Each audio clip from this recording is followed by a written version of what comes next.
ನಮಸ್ತೆ ಫ್ರೆಂಡ್ಸ್, ಕೂರ್ treat cooking and baking ಚಾನಲ್ಗೆ ಸ್ವಾಗತ. ಸೊ ನಾನು ಇವತ್ತು ಟೇಸ್ಟಿ ಆಗಿರೋವಂಥ ಬಂಗಡೆ ಫಿಶ್ ಮಸಾಲ ಫ್ರೈ ಹೇಳ್ಕೊಡ್ತಾ ಇದ್ದೀನಿ.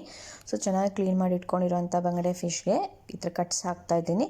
ಸೊ ಮ್ಯಾರಿನೇಟ್ ಮಾಡುವಾಗ ಮಸಾಲ ಚೆನ್ನಾಗಿ ಇದಕ್ಕೆ ಮ್ಯಾರಿನೇಟ್ ಆಗುತ್ತೆ. ಸೊ ನಾನು ಮಸಾಲ ಮಾಡೋದಕ್ಕೆ ಒಂದು 10ರಿಂದ 15 ಗುಂಟೂರು ಹಾಗೆ ಬ್ಯಾಡಗಿ 2 ಮಿಕ್ಸ್ ಒಣಮೆಣ್ಸಿನ್ಕಾಯಿ ತೊಗೊಂಡಿದ್ದೀನಿ.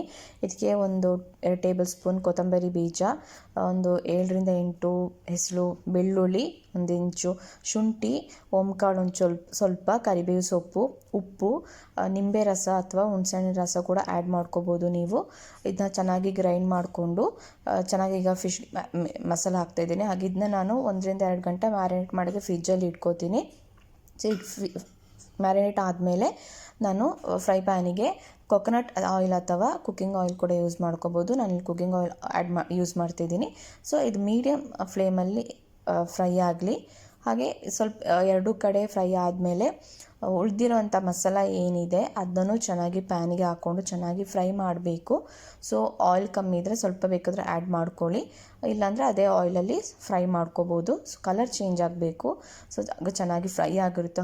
ಸೊ ಹಸಿ ವಾಸನೆ ಹೋಗಿರುತ್ತೆ ಮಸಾಲದು.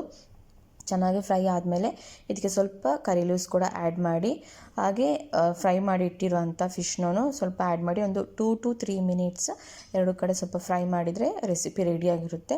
ಹಾಗೆ ನನ್ನ ಚಾನಲ್ ಯಾರೆಲ್ಲ ಸಬ್ಸ್ಕ್ರೈಬ್ ಮಾಡಿಲ್ಲ ದಯವಿಟ್ಟು ಸಬ್ಸ್ಕ್ರೈಬ್ ಮಾಡಿ, ಆದಷ್ಟು ಶೇರ್ ಮಾಡಿ, ವೀಡಿಯೋಸ್ನ ಲೈಕ್ ಮಾಡಿ, ರೆಸಿಪಿ ಟ್ರೈ ಮಾಡಿ ಹೇಗಿತ್ತು ಅಂತ ಕಮೆಂಟ್ ಬಾಕ್ಸಲ್ಲಿ ತಿಳಿಸಿ. ಯಾರೆಲ್ಲ ಸಬ್ಸ್ಕ್ರೈಬ್ ಮಾಡಿದ್ದೀರಾ, ಯಾರೆಲ್ಲ ಸಪೋರ್ಟ್ ಮಾಡ್ತಾ ಇದ್ದೀರಾ, ತುಂಬಾ ಥ್ಯಾಂಕ್ ಯು. ಹೀಗೆ ಸಪೋರ್ಟ್ ಮಾಡಿ. ಇನ್ನು ಮುಂದೆ ಕೂಡ ನಾನು ಇನ್ನೂ ಒಳ್ಳೆ ರೆಸಿಪಿ ಅಪ್ಲೋಡ್ ಮಾಡ್ತೀನಿ. ಸೊ ಈಸಿ ಆಗಿರೋಂಥ ರೆಸಿಪೀಸ್ನ ನಾನು ಹೇಳ್ಕೊಡ್ತಾ ಇದ್ದೀನಿ. ತುಂಬ ಇಂಗ್ರೀಡಿಯೆಂಟ್ಸ್ ಏನು ಯೂಸ್ ಮಾಡ್ತಿಲ್ಲ. ರೆಸಿಪಿ ರೆಡಿಯಾಗಿದೆ, ಫಿಶ್ ಮಸಾಲ ರೆಡಿಯಾಗಿದೆ.